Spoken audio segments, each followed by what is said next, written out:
Hey guys, how's it going? This is Natnator, and welcome back to a new Creepypasta reading.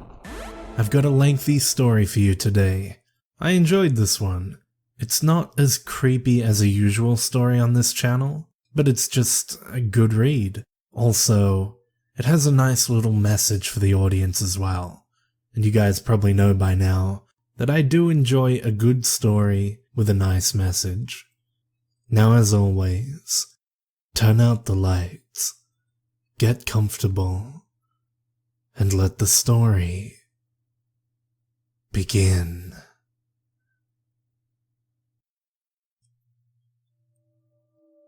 "Quiet down back there," I yelled, whilst driving down an all too familiar road.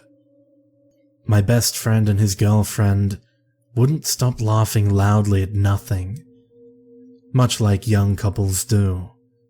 For what reason, I do not know. I almost regretted bringing them, but I really didn't want to go alone, and inviting one of these two lovebirds meant inviting both. They were a package deal. Luckily, the torturous sound of two young adults in love would soon cease, as I was approaching my destination. Finally, I would be able to loosen up. "We're here," I stated, less to point out our arrival and more to shut the two of them up. Fortunately for me, it worked. My aunt's old house was just as I remembered it. A rickety old cottage, out in the middle of nowhere, down a dead-end dirt road, teeming with woods, wildlife, and the welcoming smell of roses that she would often plant outside near her stone walkway. That was when it had finally hit me. While walking down that very walkway, smelling those very roses, I stopped dead in my tracks, with tears welling up on the exterior of my eyes. "Are you okay?" my friend's girlfriend asked. Yes, I'm fine. I just need a second." They looked concerned, but they understood. What else would they expect of me, coming back to my aunt's house right after she died? Honestly, it felt a little wrong. I may have been her favorite nephew, but after leaving me everything in her will, including her cottage, it seemed wrong to come here so soon. The service was held just a day prior. I knew everything she had wasn't much, and I knew I wasn't really here to collect on my inheritance. But I still felt bad, and at this moment, I felt even worse. The memories I had of her were being dredged up with every step down her walkway toward the front door. I hadn't seen her since I was 10 years old, but I could play every memory in my head like a movie. I was very close to her in those days. She might as well have been my mum. My actual mother cared for me, but she wasn't exactly loving like my aunt was. I remember coming here after school to some cliché milk and cookies. Instead of watching television like a normal kid, she didn't own one, I would listen to my aunt play the piano for hours on end. We would sometimes go bird watching or work in the garden. Things that I have not done since then. These were some of my most treasured memories. But much like treasure, I kept them locked up and hidden for many years. Until now. I stopped dead in my tracks again before reaching the door. "Seriously, are you okay?" my friend asked this time, seeming very concerned. He had never seen me like this before. I'm fine. Why don't you two take that hike you were talking about? I'll go on in and take a look around. You guys can meet me back at the car later. If you say so. He seemed worried, but also a little distressed, probably wondering why I brought him here in the first place, if I was just gonna send him away while I took care of things. It's true that I wanted someone here, but now that I've arrived, I know I have to do this alone. My friend and his girlfriend took off down a trail in the woods, and I was left standing there, looking at the house that I had not seen in such a long time. The feeling that had overcome me was so strange. It's hard to put into words. It was more than grief. It was a greater sadness. It's funny. If my aunt could see me now, she probably wouldn't even recognize me. I was tall, bearded, and wore glasses, all of which obviously were not true of my younger self. This just made me more sad. With one last deep sigh of emotion, I marched on and reached for the handle on my aunt's front door. My aunt did not have locks on her doors or windows, including the front door. The house was constructed so long ago that it was not even built with them. Sure, she could have had them installed since, but she wouldn't need them out in the middle of nowhere. She brought it up one of the first times I stayed here. Trust the world and it will set you free. When I was a kid, hearing her say this made me feel safe. Being full grown and recalling this statement now, I find it very peculiar. But then again, that was my aunt for you. Unpretentious, and somehow oblivious to the rest of the world around her. Honestly, I miss that part of her the most. All of these memories came back to me, piece by piece, as I pulled the door open. The bittersweet release I felt was interrupted when I saw the inside of the cottage. Everything, and I mean everything, was exactly in its place.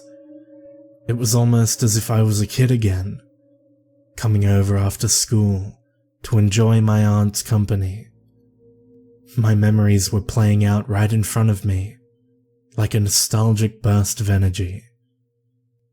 I could see my aunt, sitting at the piano, playing as she often would. I could see me, sitting there, eating some homemade cookies, listening intently to the music. I could see her again, cooking me dinner in the kitchen, as I sat on the couch reading one of her old books. It was surreal to feel all of this at once. But I walked past my living recollections and went upstairs to see more. I stopped quickly when I reached the top of the stairs. I realized that they only led to a single door, the attic door. Although my memories were coming back to me at an exponentially fast rate, I had forgotten about the attic. I had no interest in it. And so I traveled back downstairs. I didn't know what exactly I was looking for. Maybe just a little peace of mind to put my heart at ease. Maybe just something that would let me know without a doubt that my aunt passed away peacefully. I suppose the emotion I was experiencing was guilt. Yes, it was. When I was just shy of 11 years old, my parents moved out of state. This is when I stopped seeing my aunt. We kind of lost touch, especially seeing as she didn't have any real means of communication out here.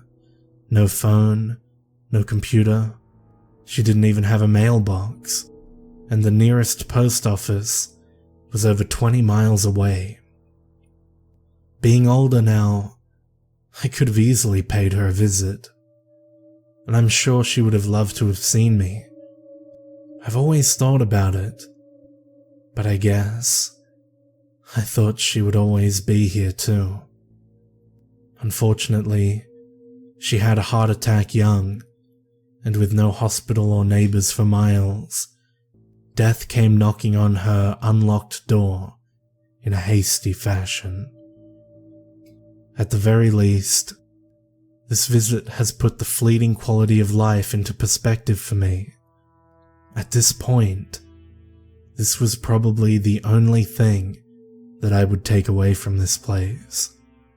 I may just leave it here to rest in peace, having found a little bit of closure to take home with me.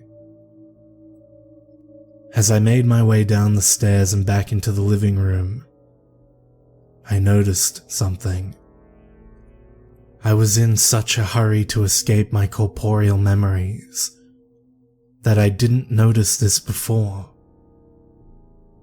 It was the desk. The desk where my aunt would sit and write for hours at a time.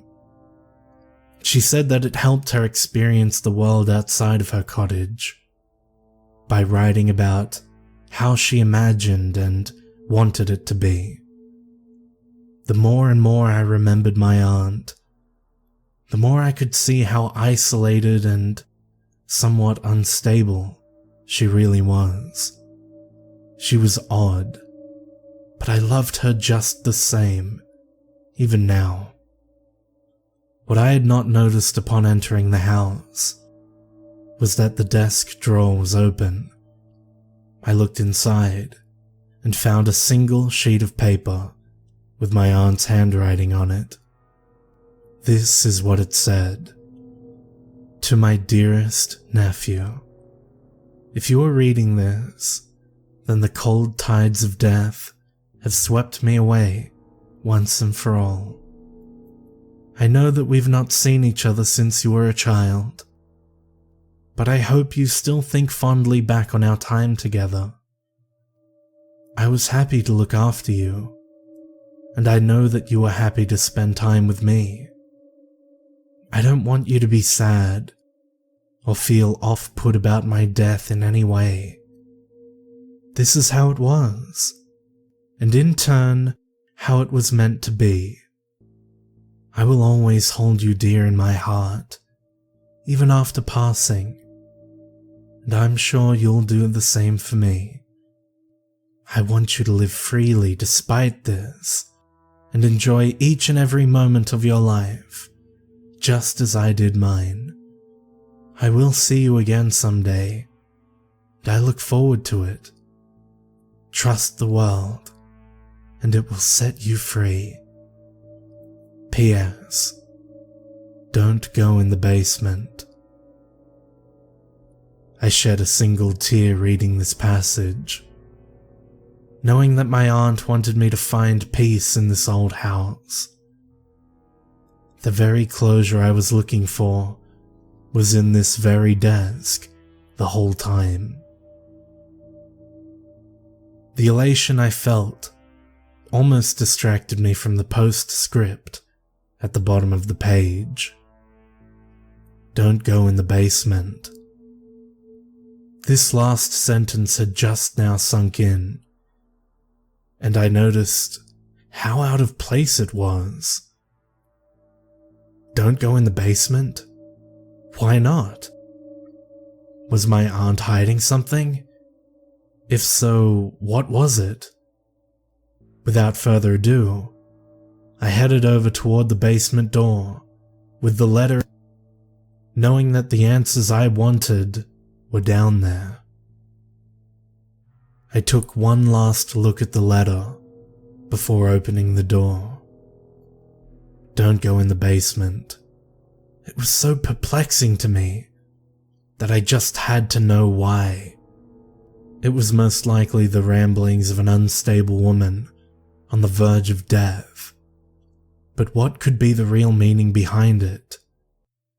Why the basement? Why me?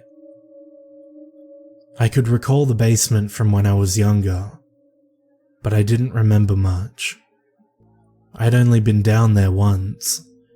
My aunt was outside gardening while I was inside reading one of her books.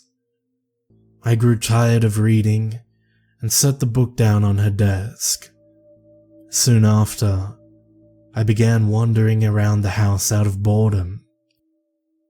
I walked around the entire cottage rather quickly, making sure to avoid the stairs. My aunt had once told me that they were old and she had hurt herself falling down them, so I never went up them myself. I suppose this would explain why I didn't remember the attic door. Finally, I came upon the basement. Knowing my aunt wouldn't be in for a while, I decided to venture on. I turned the doorknob and swung the door open. I could only see the top of the stairs, descending downward into darkness.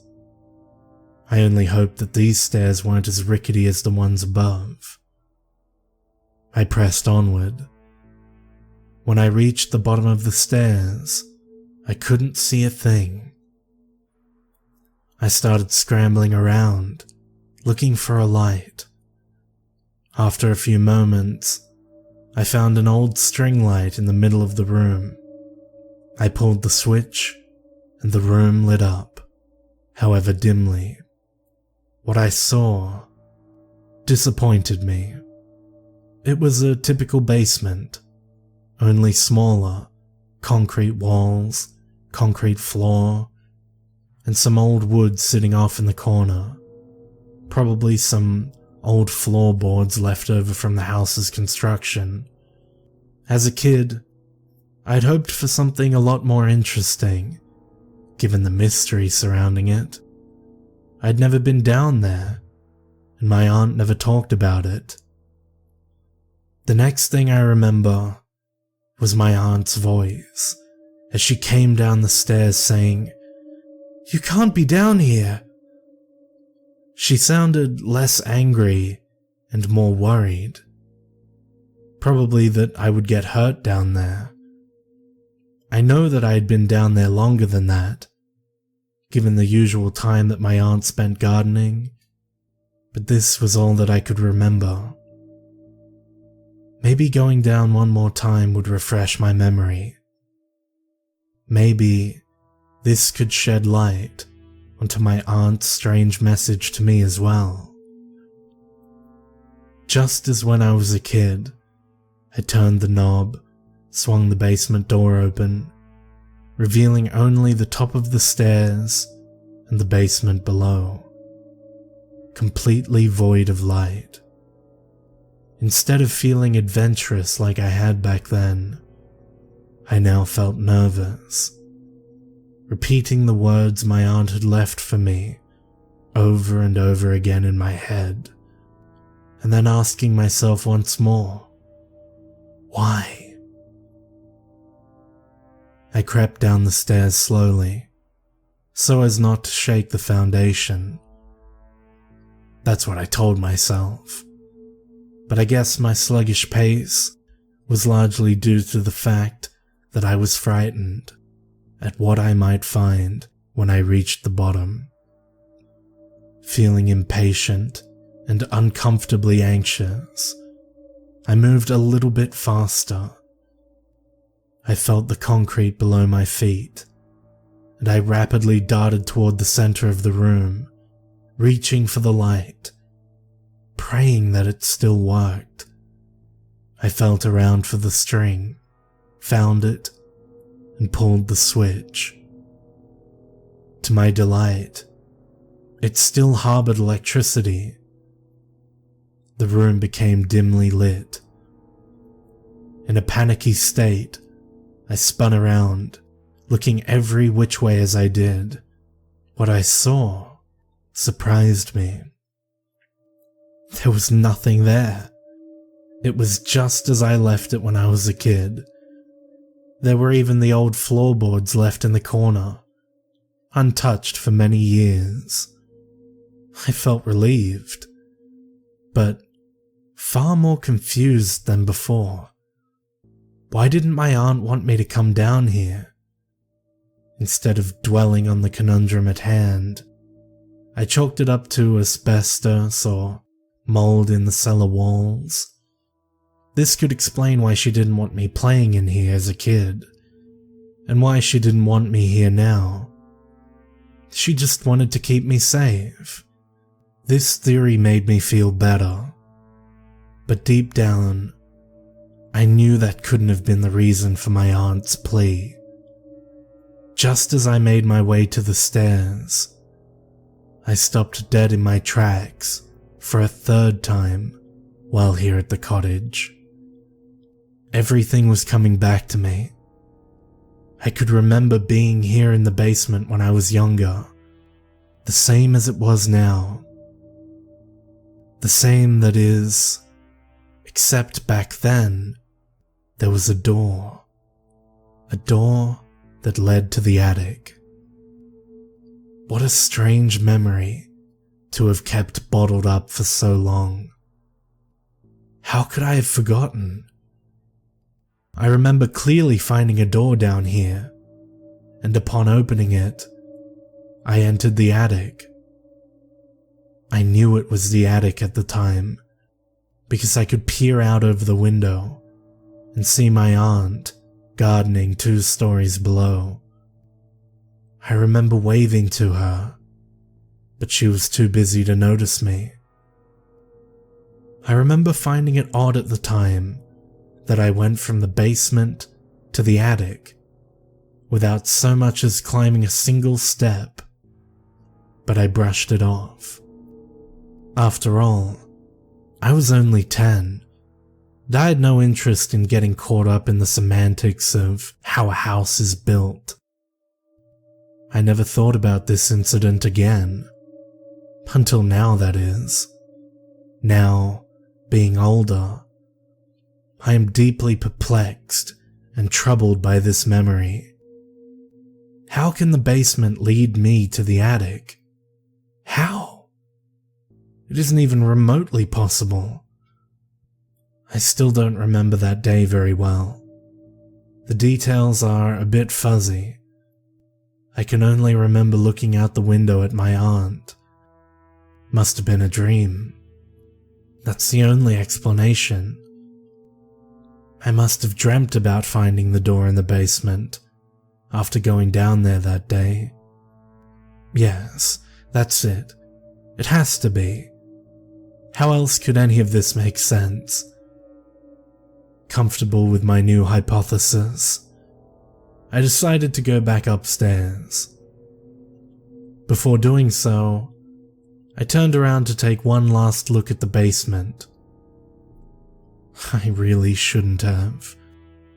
I really shouldn't have. There, in the middle of the far left wall of the basement, was the door from my memory. I squinted and rubbed my eyes, keeping them closed for a good few seconds before opening them again. When I did, the door was still there, as tangible and existent as ever. Needless to say, I was in a slight state of shock. This can't be. It just can't be. I knew for a fact that the door was not there just a few moments ago, and I'd already convinced myself that my childhood memory was nothing more than a bizarre dream. What was going on? Much like before, I knew that I had to move forward in order to satisfy my insatiable curiosity and answer the pressing questions that lay before me in the shape of a door. I had no choice. After regaining some composure and mustering up a small amount of courage, I walked, however slowly, toward the inexplicable door. My unhurried movements mirrored my hesitant and frightened exterior, allowing me to stall for a moment while I searched for some nerve to actually open the door. Unfortunately for me, the basement was small, and the space between me and the door was quickly covered in a matter of seconds, despite my slothful motions. The moment of truth was upon me. I took a deep breath, turned the knob, and pushed the door open, letting momentum take care of the rest. This was it. I might finally have the answers I'd come down here for. Or should I say, up here? I couldn't be certain at this point. The only thing I was sure of was the beating in my chest. As the door opened, I became focused on nothing but my field of vision. What I was about to see would shed some lights on the questions that had been raised since arriving at my aunt's house. The door creaked in an eerie manner and revealed the room behind it. Lo and behold, the room was none other than the attic. It was just as I remembered it, window and all. How could this be? The sunlight from outside came through the window and lit up the room brilliantly, leaving me awestruck. I walked forward to look outside, just to make sure that this was really happening. To make sure that this was indeed the attic, and that I hadn't gone completely crazy. After peering out the window, that question was still up in the air. 2 stories below was my aunt's yard. The grass was as green as ever, and the sky was as clear as day. Everything was so vibrant. I looked over at my aunt's garden, and to my surprise, there was a person there. It was a woman, and she was gardening. Who was that? Why was she in my aunt's garden? She turned around, revealing her face, and to my surprise, it was my aunt. What? How? My aunt is dead. This can't be happening. It just can't be. My private rant was interrupted by the sound of footsteps behind me. Startled, I remained frozen in place. Who are you? I heard echo off of the attic walls. It sounded like a kid's voice. I turned around to face the voice. What I found was unsettling. It was my 10-year-old self, standing just 20 feet away from me, asking who I was. My mind was in such a delirious state by now that I didn't even question the out-of-place occurrence standing before me. I decided to converse with myself. I'm a friend, is all I could think to say. You're a friend of my aunt's? He asked innocently. I'd forgotten how curious I was as a child. Yes, a very dear friend. My younger self walked over to look out the window where I was standing. I stepped aside and let him do so. He saw our aunt outside, gardening below, and waved at her. She didn't notice. Do you have an aunt? He asked, while looking straight up at me.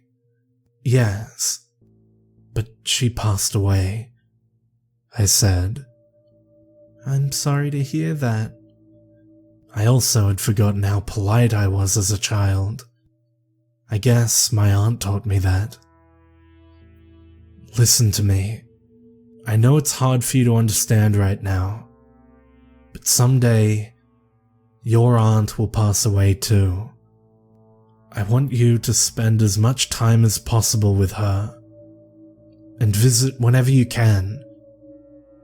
You mean the world to her. You'll regret it later on if you don't make an effort to be with her now, while you still can. I relayed the only message I thought could help the younger version of me as he grew older. He looked at me with the most understanding stare, as if the events behind this message needed no further explanation.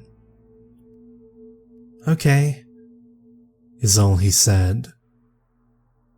That's all he needed to say.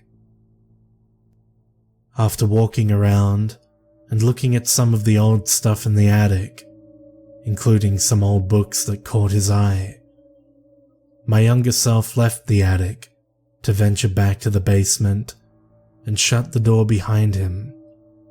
I looked out the window and noticed that my aunt had finished gardening and was walking back to the house. This was when my next revelation had taken place. I was beginning to remember more and more from that day. It was all coming back to me. I remembered me, standing here in the attic, the friendly bearded man with glasses. I remembered all of this now. From the conversation we just had, to discussing it with my aunt afterwards. Just then, I heard more footsteps in the next room. This time they were my aunt's. I ran over to the door and listened. You can't be down here, she yelled in a worried tone.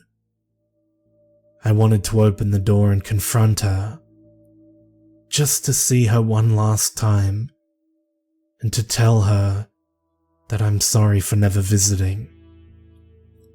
I reached for the doorknob, but I thought it best to leave my apology unspoken. That, and I was scared of what might happen if I had opened the door. She would probably have just thought I was an intruder. Like I stated earlier, she wouldn't recognize me all grown up. I could hear her scolding me and bringing me back upstairs. Instead of listening to find out what happened next, I just remembered. I could recall telling my aunt about the attic door in the basement and the friendly bearded man in said attic. I can remember her telling me that I had quite the imagination. But at the same time, I remember her looking troubled when I told her everything, especially after I told her what the bearded man had said to me. She seemed to know more than she was letting on, looking back on it now. As far as being in the attic, I remember it feeling just as it does now. The vibrant colors, surreal surroundings made it feel very dreamlike.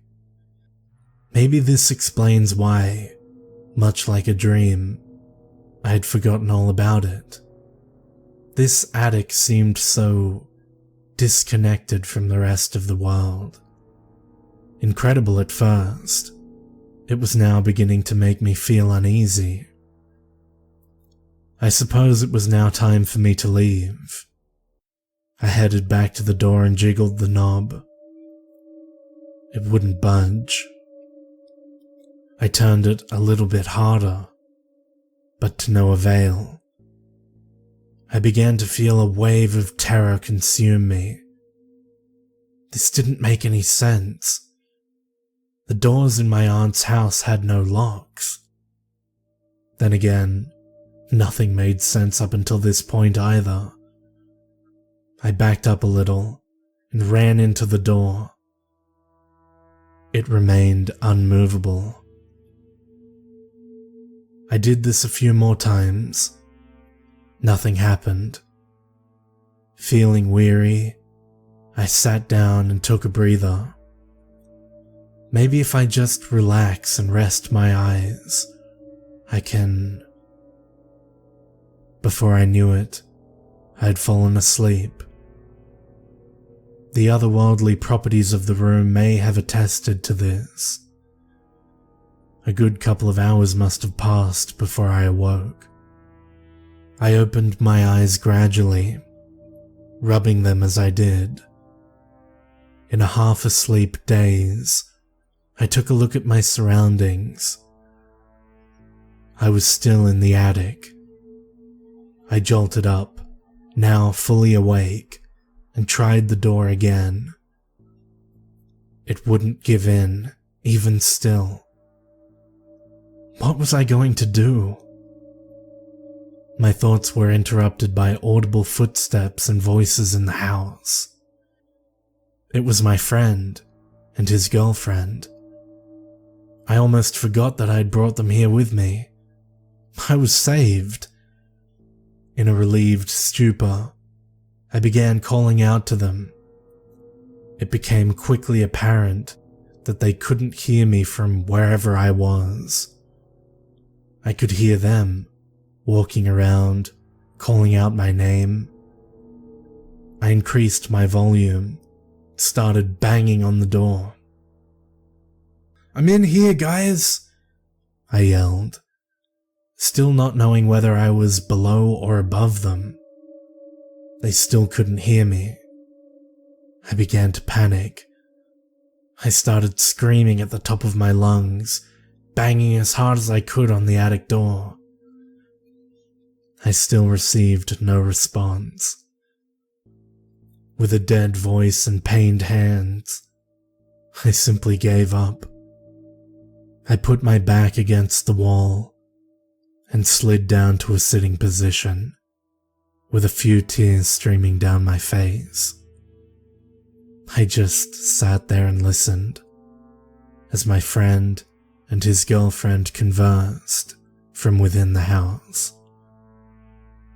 Where could he be?